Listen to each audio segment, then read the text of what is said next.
አይደለም ይሄ ቅንድቤ እንዲበቅል እንኳን የተመጣጠነ ነገር በልቼ ነው ለቅንድቤ ማተለቂያ እንኳን የምጠቀመው። ዶክተር አብይ አህመድ ግን ምን አስበው ነበር? ምርቱ እንዲበዛ ምርቱ እንዲያድግ በሁሉም የኢትዮጵያ ከተሞች ኤሌክትሪክ መኪና ማየት እንድንጀምር አደራ ማለት ፈልጋለሁ። ተወዳጁን አርቲስት ነጻነት ወርቅነህን የሚተካው ግለሰብ በዚህ ሰዓት ተገኝቷል እየተባለ ነው። ይህም በማህበራዊ ሚዲያ ላይ በስፋት እየተዘዋወረ ይገኛል።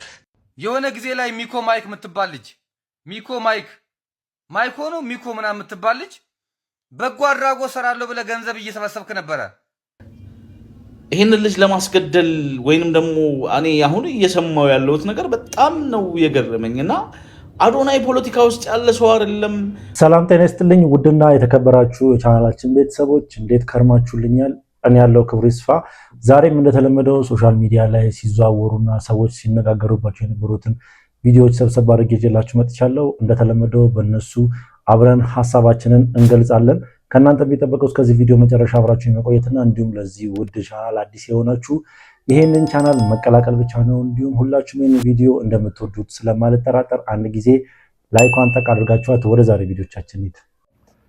የነ ሰራዊት ፍቅሬ ክስ ከፊንቴክ ተለይቶ ከባለቤቶቹ ማለት ነው መታየት አለበት ብላችሁ ታስባላችሁ? እንግዲህ እነ ሰራዊት ፍቅሬ 12 ቀን እንደተፈቀደባቸው ይታወቃል።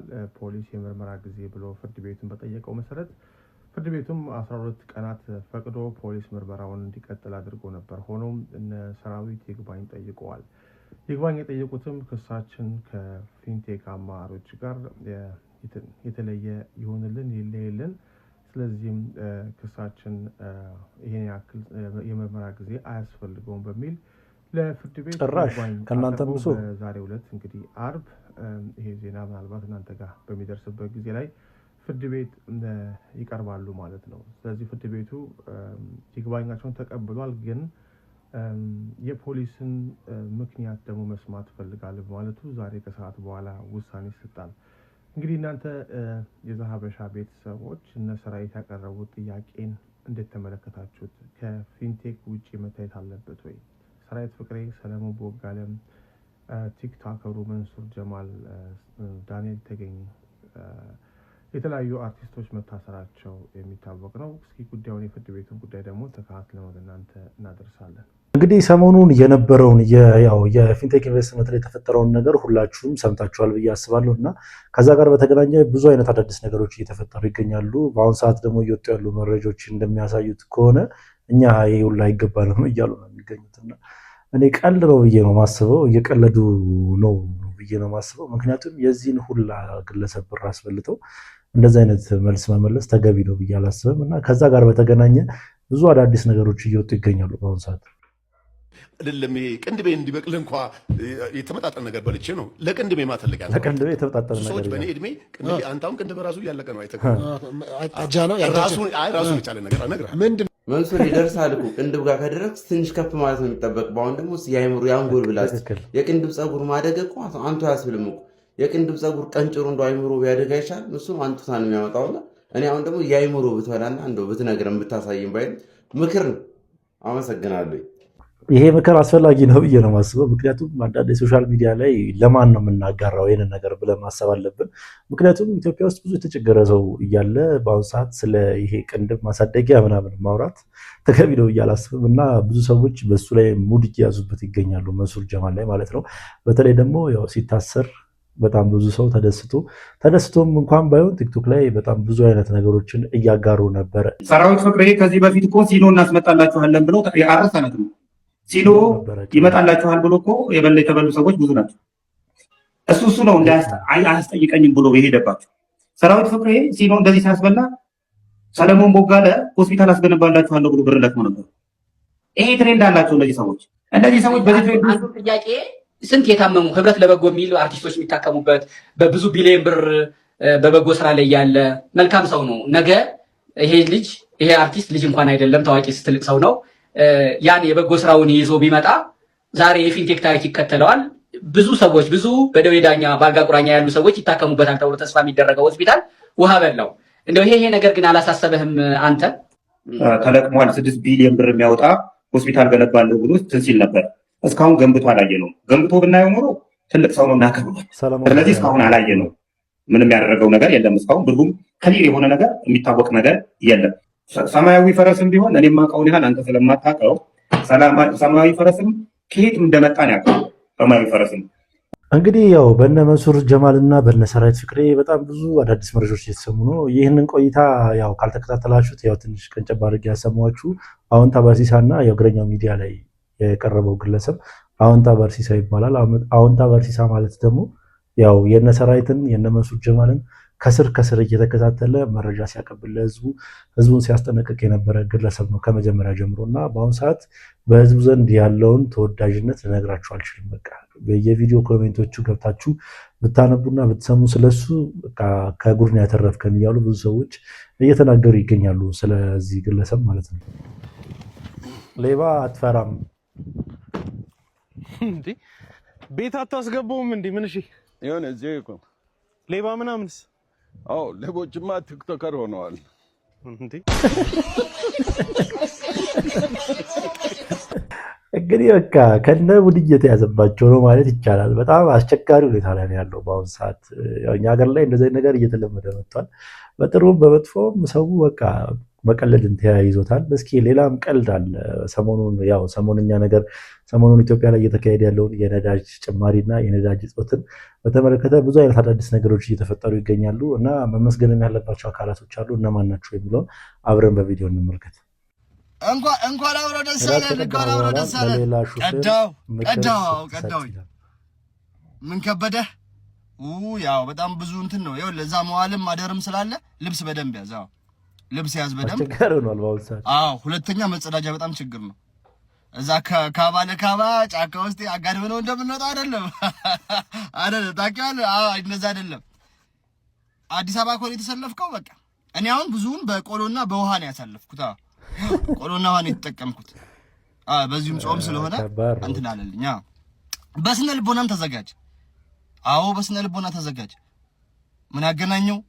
ይኸውልህ ይሄን ሁሉ ቀን ተሰልፈ አንተ ልክ ሊደርስ ሲቃረብ ነዳጅ አለቀ ልትባል ትችላለህ። አለቀ ሊባል ይችላል። አየህ? በስነ ልቦና ተዘጋጅ። ለምን ብዙ ወጣቶች ጌታዊ መተን ነው ይሄን ችግር የምንነግርህ ብለው ራሳቸው እንትን ሊሉ ስለሆነ ይዘናቸው ነው። በስነ ልቦና ተዘጋጅ።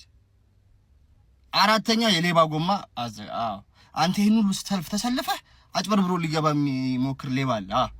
የሌባ ጎማ ለሌባ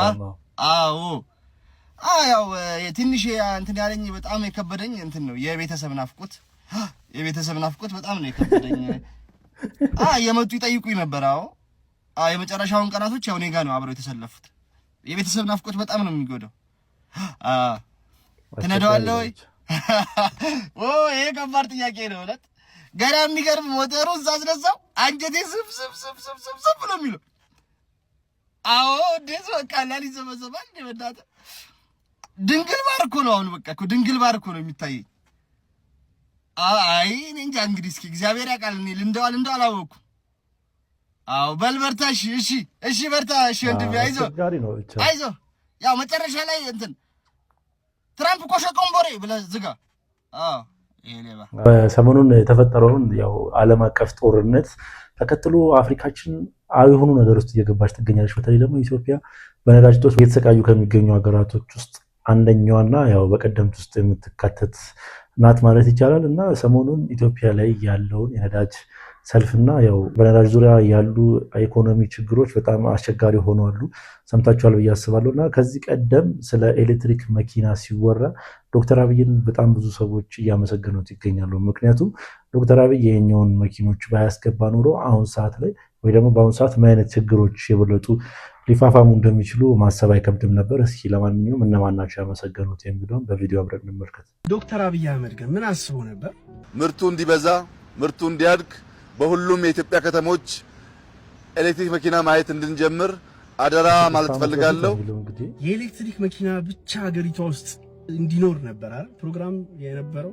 የነዳጅ መኪናም እንዳይገባ ተደርጎ ነበር፣ ከጨዋታ ውጪ እንዲሆን ተደርጎ ነበር። ዩሲ አሁን ያን ሰዓት ላይ እኛ ብዙዎቻችን ያው እንቃረን ነበር፣ ግን አሁን በጣም ተቃውሞ ነበር። ምንድነው እየተሰማን ያለ ነው?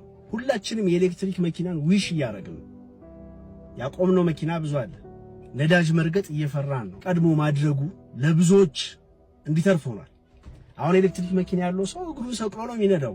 ነዳጁን አሁን መርገጥ ፈርቻለሁ። ይህ ሰው በሰዓቱ ያደረገው ነገር ሊያስመሰግነው ይገባል። ስማርትነት ነው። ቀድሞ ነገሮችን ፕሪዲክት ማድረግ ማሰብ ሊሆን ይችላል ብሎ መንቀፍ ብቻ መሆን የለበትም። ሪስፔክት ዩ።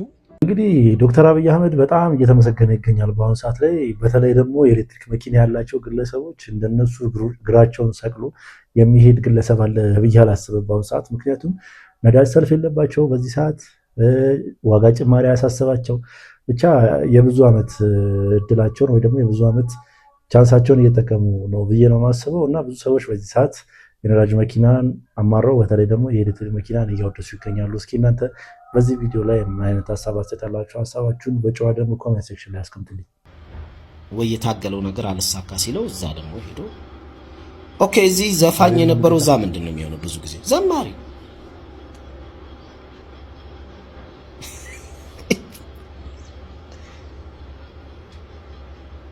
ደግሞ አብዛኞቹ ዘፈን ውስጥ የነበሩ ወደዛ ሄደው መዝሙር ሲያወጡ እኔ እንግዲህ ፋሚሊ ያለኝ አልኳችሁ ቁጭ ብዬ መዝሙር ቀጠቅጣለሁ ማለት ነው። የአብዛኞቹ ዘፋኞች ሄደው እዛ ሲዘምሩ አያምርም፣ ደስ አይልም። ለምን መሰለህ? መዝሙር አሁን እኔ ዘምር ብትለኝ አላደርገው።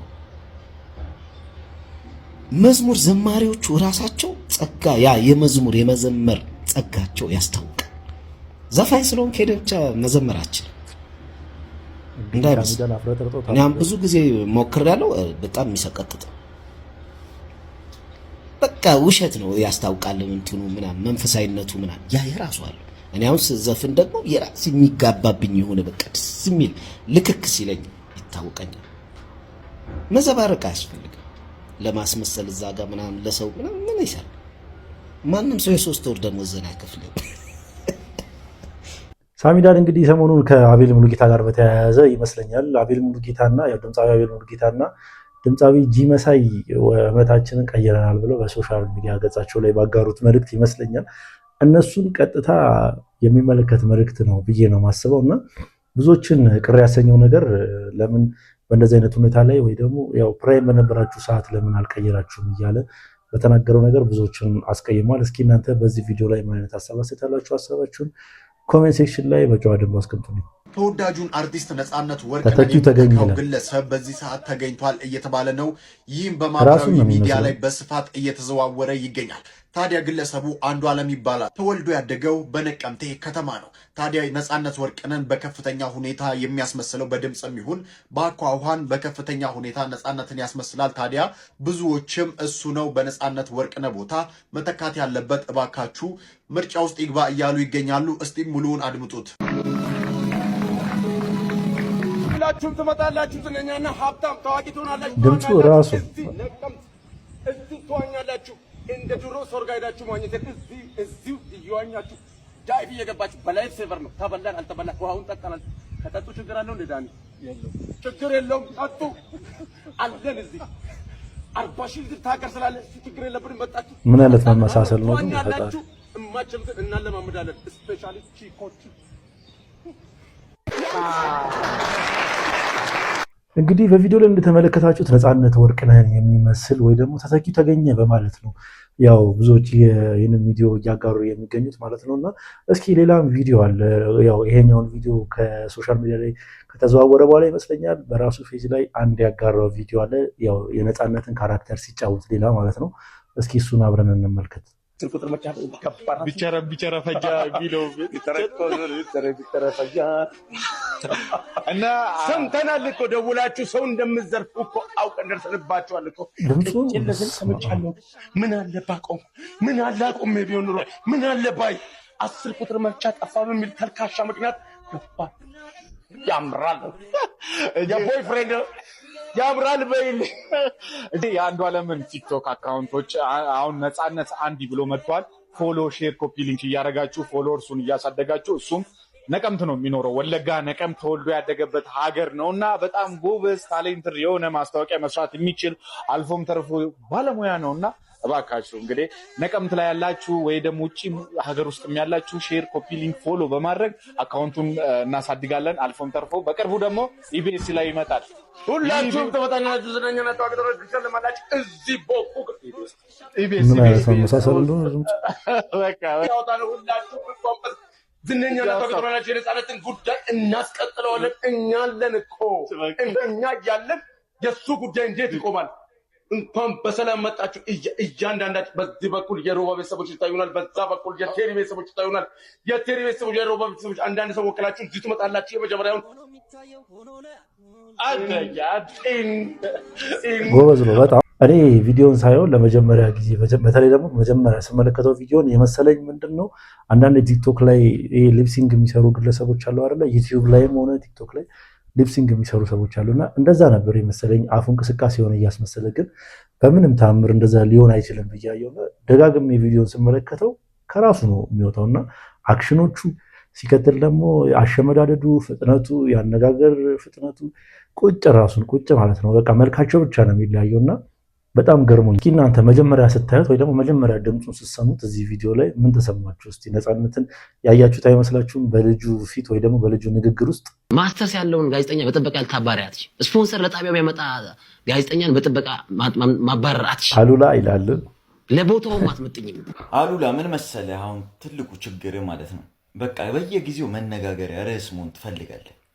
አሁን መጀመሪያ በእምነቴ ነው አልክ አይደለ? በእምነት ሁሉም ኦርቶዶክስ ማድረግ ያለበትን ነገር ወጥቶ ሚዲያ ላይ መባረር የለበትም ብሎ ተናገረ። ነገሮች ወደ መስተካከል ሲሄዱ ደግሞ እኔ ማስተርስ አለኝ፣ እኔ ዲግሪ አለኝ ምናምን። እኛም አለን ብራዘሪ፣ እኛም አለን። ትገዛኛለህ ልስጥህ። በቃ መነጋገሪያ መሆን ያለብህ በስራ ነው፣ እየሰራ ነው እንጂ ሁሌ ርዕስ መሆን አትፈልግ። በቃ ልዩነትን የምትፈጥረው እንደዚህ የተለዩ ሀሳቦችን የማይመስሉ ሀሳቦችን እየወራ አይደለም። ስለዚህ ተረጋጋ፣ አርፈ ወደ ስራ ተመለስ። ካልሆነ ብዙ ስራ የፈቱ ጋዜጠኞች አሉ፣ እነሱን እንተካለን። ይህ ግለሰብ በቪዲዮ ላይ የተመለከታችሁት መጀመሪያ ላይ ማስተርስ አለኝ የሚለው አሉላ ፍሬው ይባላል። የሲዲ ስፖርት ጋዜጠኛ ነበረ በአንድ ወቅት ማለት ነውና ከኦዲየንሶች ጋር ወይ ደግሞ ከተመልካቾች ጋር አይሆኑ መበሻሸቅ ውስጥ ይገባል። ያው ስፖርት ነክ ነገር ላይ ነው የሚሰራውና ከአንዱ ደጋፊ ጋር የማይመስል ብሽሽቅ ይሰራል ወይ ደግሞ የማይመስል ብሽሽቅ ውስጥ ይገባል እና ይህ ነገር ያልተመቻት ኃላፊዋ የሲዲ ስፖርት ኃላፊ ማለት ነው አጋጣሚ ጠብቃት አባረዋለች። ምንድነው የተባረርኩበት ምክንያት ብሎ እሱ የተናገረው በአንድ ወቅት በቀጥታ ስርጭት ላይ ስለ እምነቱ ይናገራል ወይ ደግሞ ኮሜንት ላይ ለተጠየቀው ጥያቄ መልስ ይሰጣል። ምንድነው መልሱም ጥያቄውና መልሱ ምንድነው? የተጠየቀው ጥያቄ ምን አይነት ሴት ይመቻል ወይ ደግሞ ምን አይነት ሴት ታገባለህ ብሎ ሲጠየቅ እኔ ኦርቶዶክስ የሆነችና የማንቸስተር ደጋፊ ካልሆነች አላገባም በማለት ይናገራልና እንደዛ በማለቴ ጭቆና ደረሰብኝ ወይ ደግሞ ከስራ የተባረርኩ በዘበኛ ተባረርኩ ብሎ ሶሻል ሚዲያ ገጹ ላይ አጋርቶ ነበርና ህዝቦች ወይ ደግሞ የኢትዮጵያ ህዝብ ታውቁታላችሁ በእምነቱ ብቻ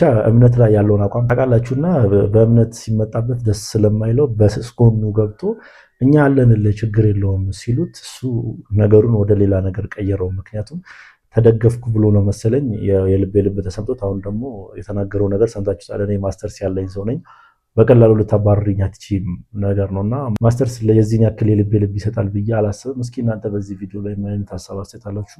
ሐሳባችሁን ኮሜንት ሴክሽን ላይ አስቀምጡልኝ። የሆነ ጊዜ ላይ ሚኮ ማይክ የምትባል ልጅ ማይኮ ነው ሚኮ ምናምን የምትባል ልጅ በጎ አድራጎት ሰራለሁ ብለህ ገንዘብ እየሰበሰብክ ነበረ። እውነት እኮ ነው። የት ገባ ያ ገንዘብ ግን የት አደረስከው? በጣም የሚያሳዝነው ግን በአሁኑ ሰዓት ኮፒ ሊንክ አድርጉልኝና ይሄንን ቪዲዮ እስቲ እኛ እንጠይቃለን። አንተ እንግዲህ ምላሽ አንጣ። አሁንታ በርሲሳ ሜንሽን አድርጉልኝ ይሄንን። ኧረ እየተረሳ ሰው ሚኮ ማይክ ይሄ አንድ አሽቃባጭ የለም ከነምንቴ ጋር ምናምን የሚያሽቃብጥ ልጅ። አንተ ልጅ የሆነ ጊዜ ስትሰራ ነበረ። አሁንታ በርሲሳን ስትሰርብ የነበርክ ሰው በጎ አድራጎት ሰራለሁ ብለሽ ስትሰበስብ ያልነበረ ያ ገንዘብ ነበር። ሚኮ ማይክ ልክ ነው። ጸረ ሙስና ይሰማል። ማስረጃ ይዤላችሁ እመጣለሁ፣ ፈለፍላለሁ። ዛሬ ይሄንን ኮፒ ሊንክ አድርጉልኝ ይሄንን ቪዲዮ። ሰላም ክርስቶስ ከእናንተ ጋር ይሁን። እንግዲህ አሁን ደግሞ ዙሩ ወይ ደግሞ ፊታቸውን ወደ ሚኮ ማይክ አዙረዋሉ። ያው ዩቲዩበሩን ሚኮ ማይክን ታውቃላችሁ ብዬ አስባለሁ። ያው ዩቲዩብ ላይ ቀደምት ከሚባሉ ዩቲዩበሮች መካከል አንደኛው ስለሆነ ማለት ነውና የሆነ ታይም ላይ ዩቲዩብ ቪዲዮ መልቀቅ ቀዝቀዝ ብሎ ወደ ቲክቶክ መንደር መጥቶ ያው እርዳታ ነክ ነገር ውስጥ ገብቶ ነበረ፣ ብር ወደ መሰብሰብ ነገር ውስጥ ማለት ነው። ምንም የተረዳ ግለሰብ የለም እያሉ ይገኛሉ በአሁኑ ሰዓት። እና ሚኮ ማይክ በዚሁ ከቀጠለ እሱም እንደዚህ አይነት ነገር ውስጥ ወይ ደግሞ የነ መንሱር ጀማል ዕጣ ፈንታ ይደርሰዋል ብዬ አስባለሁ። ሰው በቁጥ የምታመሰግኑት ምንድን ነው ብለውናል አንዳንድ ሰዎች። ዕፀ አበበም ከፊንቴክ ኢንቨስትመንት ግሩፕ ጋር ሰው ነበረችበት አይገርም። ውሉን ካቋረጡት ሰዎች መሃል እንደ ሉላ እና እንደ አምለሰት ሙጬ ውሉን ካቋረጡት ሰዎች መሃል አንዷ ነች። እሷንም ልናመሰግን ነው ዛሬ የመጣ ነው። ስም ከመቃብር በላይ ይውላል ብለናል ባለፈው። ስሟን ከመቃብር በላይ አውላለች። ሆዳም አልሆነችም እንደ አንድ አርቲስቶች። ስለዚህ እሷንም ሼር ኮምፒሊንግ በማድረግ አመስግኑልን። ቴንኪው ብለናል። መስገን አለባት። ልክ ነው። እንግዲህ የዕፀ አበበም የነ መንሱር ጀማል ያው ዕጣ ፈንታ ሊደርሳት ይችል ነበረ። ከዚህ ቀደም በሰራሁት ቪዲዮ የሉላ ገዙን ያው አቅርቤላችሁ እንደነበር ታስታውሳላችሁ ብዬ አስባለሁ። ሉላ ገዙም የዚህ ነገር ተካፋይ ልትሆን ትችል ነበር እያሉ ነበረ ብዙ ሰዎች። እና ያው ዕፀ አበበም እዚህ ጉዳይ ላይ ነበረችበት እና ነገሩ ስላልጣማት ነው መሰለኝ እኔ ይቅርብኝ ብላ ወጣለች ማለት ነው። መጀመሪያም ያው ይህ ነገር ገና ከመነጋገራቸው በፊት ይህ ነገር ይቅርብኝ ብላ ወጣ ነበር እያሉ ይገኛሉ ብዙ ሰዎች። እና ያው ይሄ ነገር በአሁኑ ሰዓት በጣም እያስመሰገናት ወይ ደግሞ በጣም ብዙ ሰዎች በአሁኑ ሰዓት እያወደሷት ይገኛሉ። በጣም እጅግ የሚገርም ነው። የሆነ በአዶናይ ዙሪያ የሚያጠነጥን እንግዲህ አዶናይን በጣም የሆነ ጥርሳቸውን ጥርስ የነከሱበት ሰዎች እንዳሉ በነገራችን ላይ አንድ ነገር ልንገራችሁ።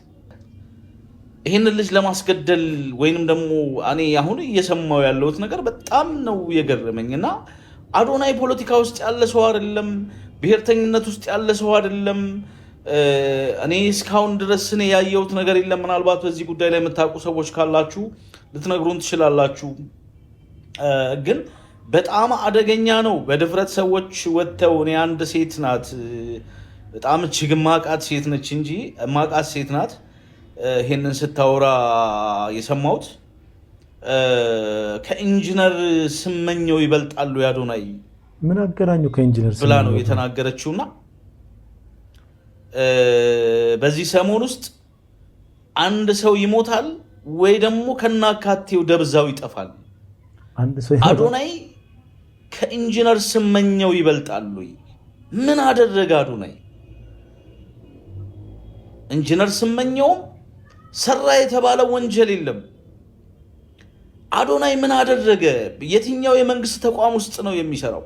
የትኛው የመንግስት ተቋም ውስጥ ተመድቦ ህዝብ አምኖት ወይንም ደግሞ ህዝብ ወክሎት የሆነ ቦታ ላይ ተቀምጦ እየሰራ ወይም በሙስና ያባከነው ገንዘብ የበላው ገንዘብ ህዝብን ያስለቀሰበት ህዝብን ያስነባበት ሁኔታ ካለ ኢትስ ኦኬ።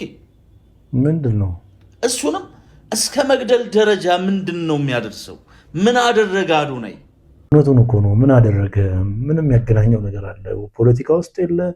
ሲቀጥል እሱ ጥሩ ጥሩ ነገሮች ላይ ነው የሚሳተፈው። እንደውም ሰሞኑን አሜሪካ ላይ በነበረው ኢቨንት ላይ ብዙ ሺህ ታዳሚዎች ታድመው በዛ የተነሳ ደግሞ 100 ምናምን ካልተሳሳትኩ 120 ምናምን ህፃናቶች ሊታከሙ በሱ የተነሳ ማለት ነው ልባቸውን ሊታከሙ ከጫፍ ደርሰዋሉና እንደዚህ አይነት ግለሰብ እንዲገደል ወይ ደግሞ እንደዚህ አይነት መጥፎ ነገር መመኘት ለእንደዚህ አይነት ግለሰብ እንደዚህ አይነት ጥሩ ልብ ላለው ወጣት ተገቢ ነው ብዬ አላስብም። እሱ ምንም መጥፎ ነገር አያስብም። እነ ዮኒ ማኛንም በፍቅር ነው የያዛቸው። ልቀፋችሁ ነው ሀግ ልስጣችሁ በማለት አስደንግጧቸዋል። እንደዛ ለሱ መጥፎ ነገር እየተመኙለት ማለት ነው። የግል ድርጅቶች እንኳን ሲያጭበረብሩ ለመንግስት እንጨዋለን። የመንግስት ድርጅቶች ሲያጭበረብሩ ለማን ነው ምንጨው? ግን አሁን ይሄ ጤግሮስ የሚባለው ለኦሮሚያ ወጣቶች ብቻ የመጣ እድል ነው ብሎ 400 ምናምን ሺህ ብር መሬታቸውን ባጃጃቸውን አሽጦ ከጅማ እስከ አዲስ አበባ ዙሪያ ያሉ ወጣቶችን ሁሉ ብራቸው ተበላ።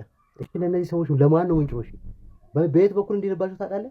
አጭበርባሪ ወስተዋል። ወጣቶችና ስፖርት በኩል ለኦሮሚያ ልጆች ብቻ የመጣ እድል ነው። መኪና ገዝታችሁ ራይድ እየሰራችሁ የጭነት እየሰራችሁ አገልግሎት ታገኛላችሁ ብሎ በሁለት ወር ውስጥ ይመጣል ብሎ ይሄው አመት ከምናምን ጭጭ ምጭጭ እንደገና አብሮ ያለቅሳል። ዛሬ ማን ይበላችሁ ብራችሁ ብሎ መግለጫ ወጥቷል። ይሄው መግለጫውን አያይዤላችኋለሁና ወጣቶቹ ብር የሰጡት መንግስት አምኖ ነው። የመንግስት ድርጅት ነው። ወጣቶችና ስፖርት መንግስት የሚቆጣጠረው ድርጅት ነው ተብሎ ነው የተሰጠው።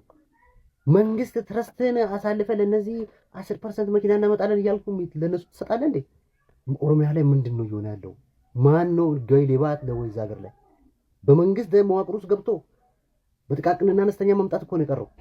እና እባካችሁ ልጆቹ እያለቀሱ ነውና ትንሽ መልስ አዲስ አበባ እንናገር ብለን ነው እውነቱን ማን ይሰማል ቢነገርስ ደግሞ መዋቅር ውስጥ የመጣ ነገር ትክክል ስለሚመስለኝ አይደለም። በመንግስት መዋቅር አርቲስት አስተዋወቀ ሲባል እኮ ሰው እየተጭበረበረ ነው። በመንግስት መዋቅር ውስጥ አምጥታችሁ ታጭበረቡታላችሁ ህዝቡን። ኧረ እባካችሁ እና ይሄንን ኮፒ ሊንክ ሼር በማድረግ ለኦሮሚያ መንግስት እንዲደርስ አድርጉና ሰሞኑን እንደዚህ አይነት ነገሮች በጣም እየበዙ ይገኛሉ። ሰውም ለምን እንደማይነቃ እኔ ግራ ነው የሚገባኝ። ነገሮችን በጣም አጣርቶ ወይ ደግሞ ከሰው ሰምቶ ከቅርብ ሰው ሰምቶ ለምን እንደማይሄድ በጣም ነው ግራ የሚያጋባኝ። እንደዚህ አይነት አደገኛ ወንጀለኞች በተሰማሩበት ሀገር ላይ በአሁኑ ሰዓት እንደዚህ አይነት ነገር ቀላል ሆኗል ማለት ነው እና በጣም ብዙ ሰዎች ብራቸውን እየተበሉ ይገኛሉ። መንግስትም በእንደዚህ አይነት ወይ ደግሞ እንደዚህ አይነት ተግባሮች ለሚፈጽሙ ግለሰቦች ጠበቅ ያለ ወይ ደግሞ አያዳግሜ እርምጃ መውሰድ አለበት ብዬ ነው ማስበው። እስኪ እናንተ በዛሬ ቪዲዮቻችን ላይ ያላችሁን ሀሳብ አስተያየት ኮሜንት ሴክሽን ላይ አስቀምጡልኝ። ለማንኛውም ምርጦች የዛሬ ቪዲዮቻችን እነኝን ይመስሉ ነበረ። ቻናሉን እስካሁን ሰብስክራይብ ያላደረጋችሁ ሰብስክራይብ በማድረግ ቤተሰብ ይሁኑ። እንዲሁም ሁላችሁም ይህን ቪዲዮ ላይክ አድርጉት። በቀጣይ ቪዲዮ እስክንገናኝ ድረስ ሰላም ቆዩልኝ።